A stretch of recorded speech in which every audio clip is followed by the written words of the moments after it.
Esa es solo Clara, ayuda en la casa. Lo dijo con tanta naturalidad, con una media sonrisa y un encogimiento de hombros, como si yo fuera un objeto antiguo que venía con la propiedad. Mi propio hijo. En mi propia casa. Una casa por la que sangré, una que junté con callos, comidas perdidas y noches sin dormir. No sabía que aún era legalmente mía. Nunca preguntó. Y tal vez ese fue el primer acto de traición. Tenía 29 años cuando dejé Galicia para siempre. Mateo tenía apenas 6 años, y la tinta de los papeles de divorcio aún no se había secado cuando lo metí en el asiento trasero de un viejo Seat destartalado y manejé lejos de Santiago de Compostela con nada más que una mochila, una libreta de ahorros con 200 euros y la clase de determinación silenciosa que surge de estar demasiado cansada para seguir llorando. El pequeño piso al que nos mudamos en las afueras de Vigo apenas tenía calefacción. Los inviernos eran duros. Los veranos, peores. Pero lo hice habitable. Conseguí un trabajo limpiando pensiones durante el día, sirviendo mesas por las tardes y trabajando el turno de noche en una gasolinera 24 horas los fines de semana. 3 trabajos. Sin descansos. Sin ayuda. Mateo nunca pasó hambre. Nunca se perdió una excursión escolar. Pensaba que la magia simplemente ocurría en nuestra casa, que el dinero para el almuerzo aparecía como por arte de magia y los zapatos nuevos llegaban a la puerta antes de que sus pies superaran los viejos. No me vio llorar en el agua de los platos ni quedarme dormida sentada en la sala de descanso a las 3 de la madrugada. No lo dejé. Con cada paga, guardaba un poco. 40 euros aquí. 25 euros allá. Algunas semanas, solo eran monedas sueltas. Durante 18 años, ahorré cada céntimo libre. Sin cumpleaños. Sin vestidos nuevos. Sin vacaciones. Solo el sueño de un terreno. Una casa. Un lugar que sería nuestro. En 2015, lo encontré. Una casa de adobe bañado por el sol al borde de Almería, Andalucía. Paredes de barro agrietadas, persianas torcidas, lavanda silvestre creciendo como hierba a lo largo del sendero. Era fea. Era perfecta. Firmé el cheque completo y no se lo conté a nadie. Estuve en el porche con las llaves en la mano y nadie con quien celebrar. Nadie con quien brindar, abrazar o bailar. Solo yo. Y un silencio tan profundo que resonaba. Pero por primera vez en mi vida, fue un silencio libre. Ahora, casi una década después, Mateo regresó. No como hijo, sino como un hombre con una prometida y suegros con abrigos de diseño que miraban mi casa como si fuera un pintoresco Airbnb. Sofía, su prometida, hablaba en tonos cortantes y se comportaba como una bailarina atrapada en el desierto. Sus padres preguntaron si podían quedarse solo por un tiempo mientras su casa de verano en Granada estaba en renovación. Dije que sí. Por supuesto que lo hice. Preparé la habitación de invitados. Puse flores frescas en el jarrón de barro cerca de la chimenea. Llené la nevera con agua con gas y galletas sin gluten, aunque no tenía idea de que era realmente el gluten. Me puse mi Rebeca más suave y me recogí el cabello como siempre hacía cuando quería desaparecer en el fondo. Se instalaron como si fueran los dueños del lugar. Como si me estuvieran haciendo un favor. Mateo apenas me miró la primera noche. Estaba demasiado ocupado mostrando a los padres de Sofía las vigas que planeaba restaurar, y explicando cómo el adobe necesitaba cuidados especializados. Me quedé en la cocina, con las manos alrededor de una taza de té de hierbabuena que se había enfriado, viendo a mi hijo mentir con la facilidad de un anfitrión experimentado. No sabía la verdad.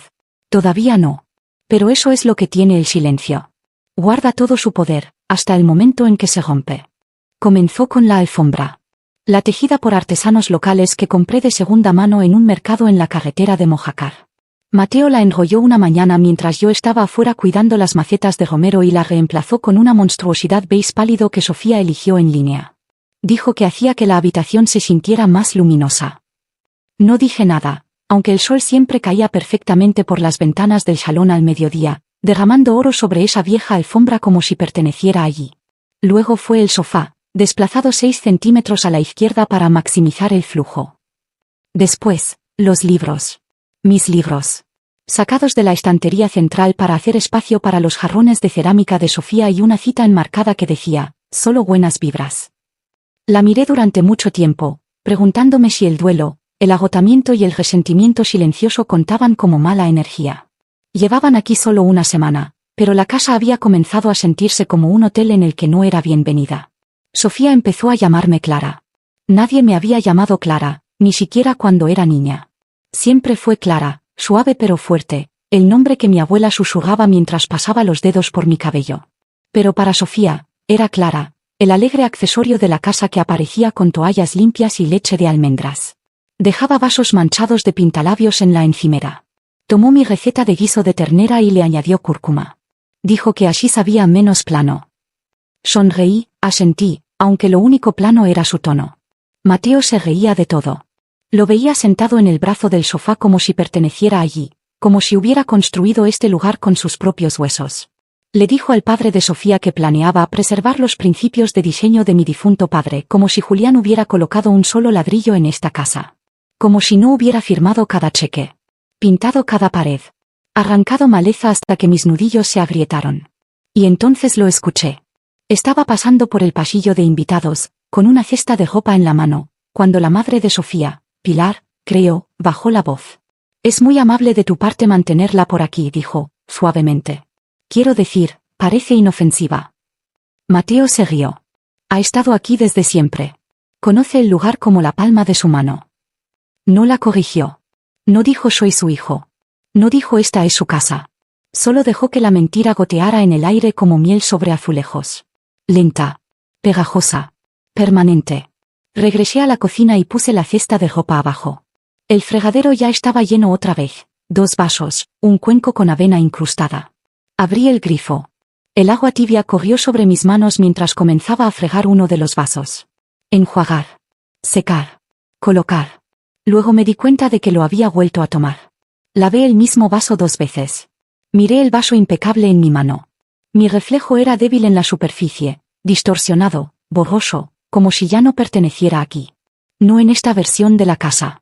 No en esta fantasía curada que Mateo había creado para la familia de Sofía. Pensé en todas las cosas que había cargado. El peso de sus fiebres. Las noches que me quedé despierta sosteniendo su pequeña mano durante las tormentas. La vez que robé panecillos del trabajo para mantenerlo alimentado aquel diciembre cuando los precios de la gasolina subieron. Trajo a casa un dibujo titulado Mi castillo con mamá. Ahora, en su castillo real, ni siquiera era la reina. Solo la ayuda. La que conocía el lugar como la palma de su mano.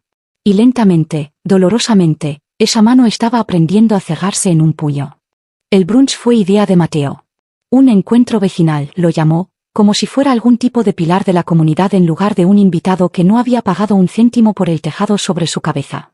Imprimió invitaciones con cartulina crema y una fuente cursiva que hacía que mi nombre pareciera extranjero, luego las repartió como si fueran regalos de fiesta. El domingo llegó rápido.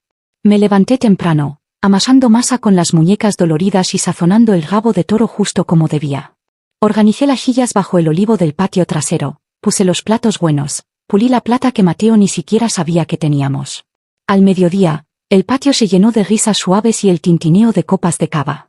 El tipo de risas que solía imaginar detrás de ventanas cerradas mientras fregaba bañeras de pensiones, preguntándome cómo sonaban los ricos cuando no estaban mirando. Ahora lo sabía, sonaban como Mateo. Llevaba una de esas camisas de lino que nunca se arrugan, desabrochada lo suficiente para parecer despreocupado.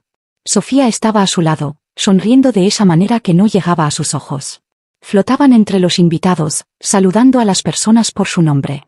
Me quedé mayormente en la cocina, rellenando vasos, limpiando migajas de los manteles, doblando servilletas que Sofía dejaba en montones arrugados. Luego vino el recorrido. Estaba junto a la chimenea, gesticulando con orgullo. Las vigas originales son de los años 20. Estoy pensando en abrir más este espacio, traer luz. Tal vez derribar la pared y reemplazarla con paneles de vidrio. Un hombre con una camisa floreada preguntó, «Vaya, ¿es tu primera renovación?» Mateo sonrió. La primera de muchas. Es importante preservar el legado de mi padre. Este lugar significa mucho para nuestra familia. Nuestra familia. Entré entonces, cargando una jarra de té de hibisco helado, justo cuando alguien se volvió hacia él y preguntó, «¿Y quién es la encantadora mujer que está ayudando?» Mateo no dudó. «Oh, esa es Clara, ayuda en la casa». No mi madre. No la mujer que construyó esta casa. Ni siquiera una amiga. Solo alguien que ayudaba.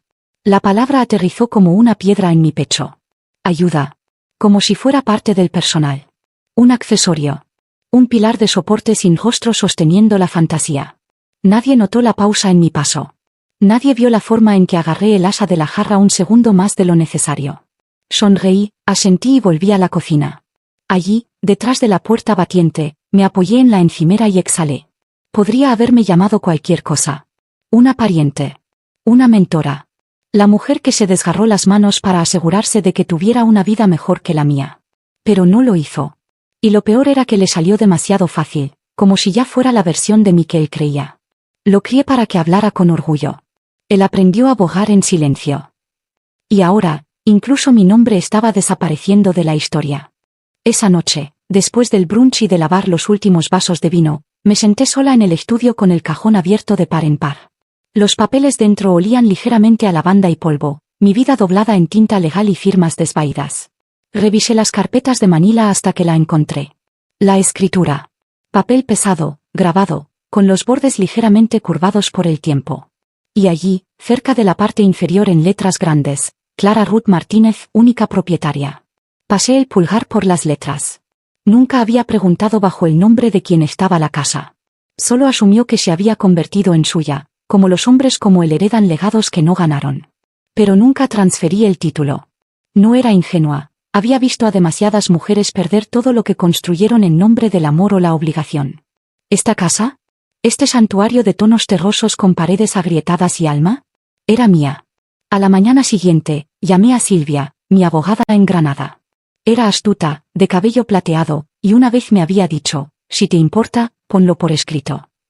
Le conté sobre los invitados, las renovaciones, la forma casual en que mi hijo me había abogado de mi propia historia. Me dijo que teníamos trabajo por hacer. En 3 días, los papeles de la propiedad fueron revisados, rearchivados y el fideicomiso actualizado para incluir una adenda. No se podían ejecutar alteraciones, ventas ni subarriendos sin mi consentimiento explícito y notariado. Esa misma tarde, revisé mi vieja cuenta bancaria conjunta, la que había olvidado después de que Mateo cumpliera 25 años. Un escalofrío me recorrió. 28.000 euros. Desaparecidos. Transferidos hace 2 meses a una cuenta bajo Diseños Martínez S.L. Nunca pidió permiso. Nunca me lo dijo. Solo retrocedió al pasado y tomó lo que creía que aún le pertenecía. No grité. No llamé. Simplemente imprimí el extracto bancario y lo metí en la misma carpeta que la escritura. Había aprendido el poder del silencio. Cuando se usaba con precisión, dolía más que cualquier grito. Más tarde, cuando todos salieron a una cena, caminé por el salón y ajusté discretamente el altavoz inteligente. Activé el registro de audio. Lo sincronicé con mi teléfono. Desde ese momento, la casa escuchaba conmigo. Lo que siguió fue un desfile de arrogancia vestido de cava y dientes blancos. Creo que podríamos convertir la habitación de invitados en un estudio para Sofía, reflexionó Pilar una tarde. Ese viejo almacén podría convertirse en una bodega de vinos, añadió Sofía, asomándose a mi estante de especias. Y luego, una noche, mientras el crepúsculo cubría las sierras de un suave morado, escuché al padre de Sofía decirlo claramente mientras servía un coñac a Mateo en el patio. Sabes, este lugar tiene un potencial real. Con las mejoras adecuadas, podríais convertirlo en un Airbnb de lujo. Piénsalo, vosotros dos podríais hacer una fortuna. Contuve la respiración. Esperando. Mateo se rió. Sí. Eso es exactamente lo que estaba pensando. Chocó su copa con el hombre que no sabía que yo aún vivía en cada pared de esta casa.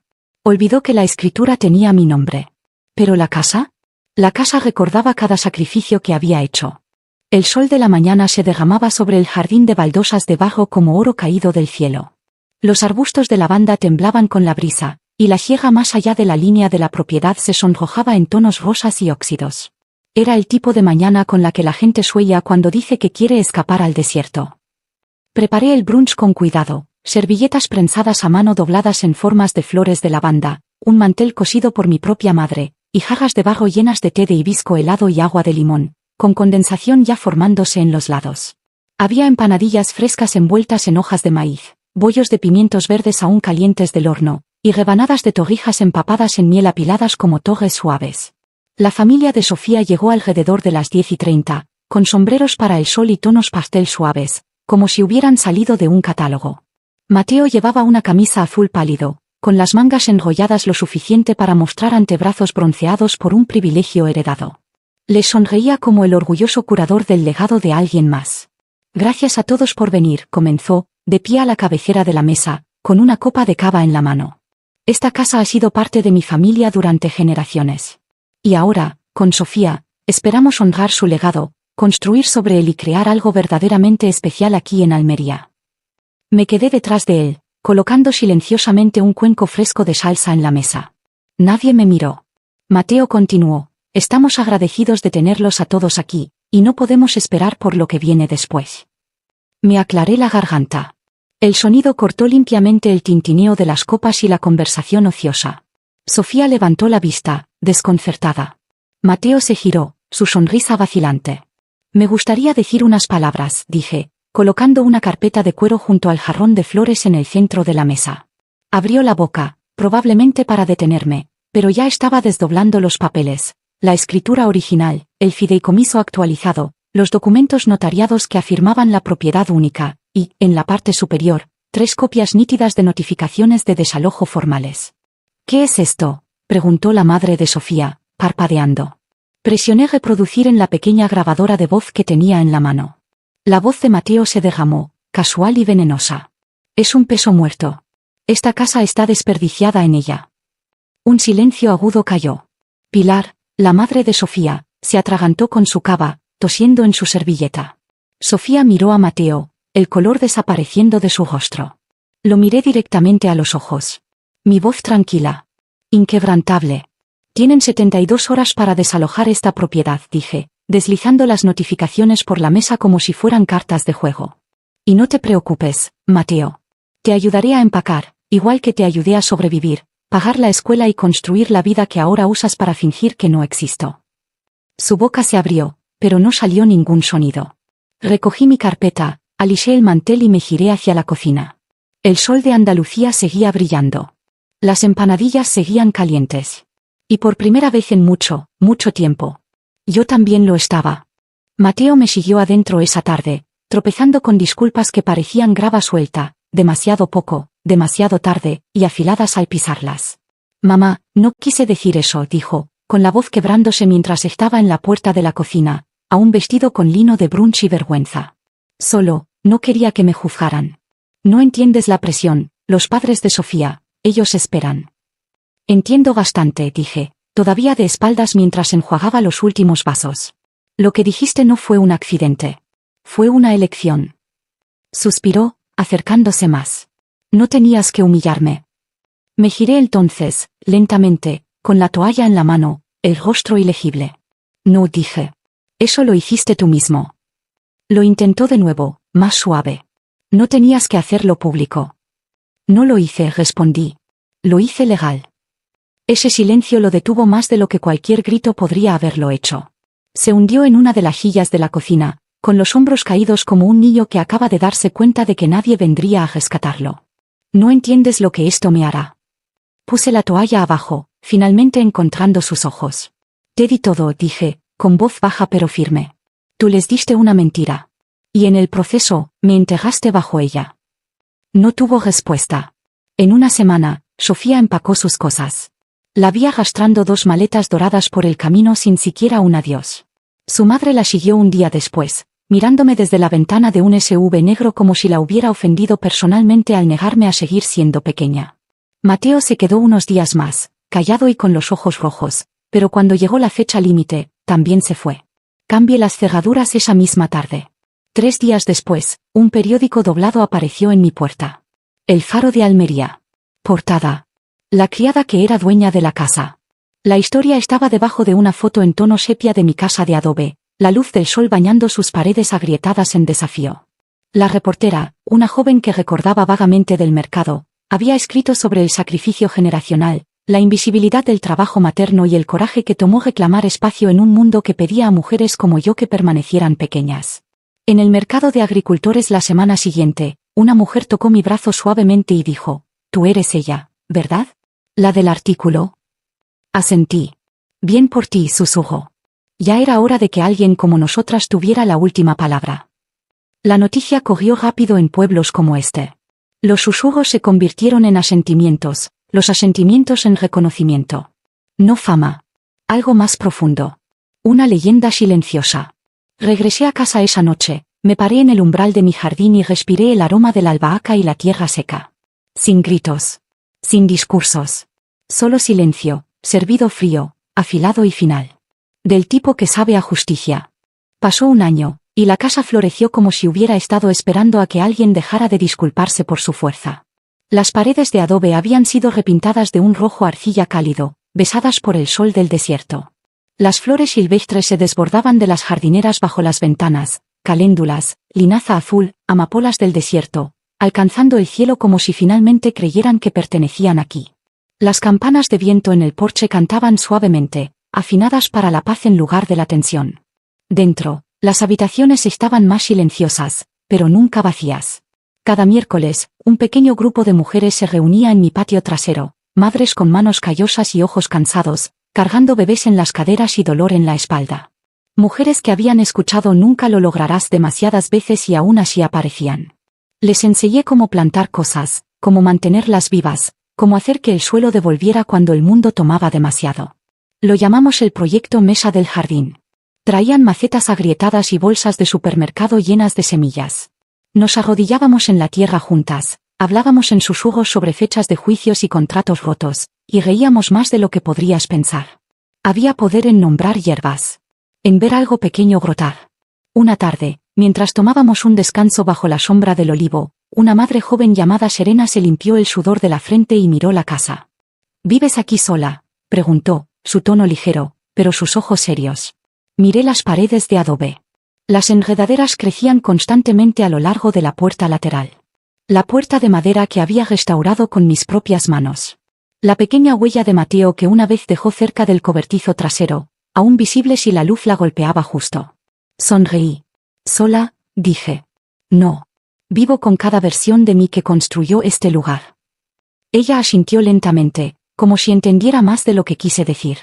Más tarde esa noche, cuando la última de las mujeres se había ido y las herramientas estaban limpias y guardadas, me quedé descalza en el jardín.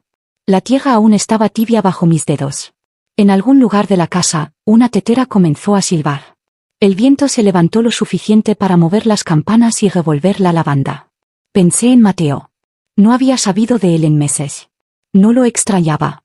Pero a veces, extrañaba la idea de él, el pequeño que dibujaba castillos con líneas torcidas y susurraba: «Eres mágica, mamá», mientras se dormía en una cama demasiado pequeña. Pero el niño se había ido. El hombre en el que se convirtió fue obra suya. ¿Y yo? Todavía estaba aquí. Los pensamientos finales vinieron como siempre lo hacían ahora, no amargos, no triunfantes, solo ciertos. Me presentó como la ayuda. Pero ayudar construyó un hogar. Y el silencio me dio la última palabra.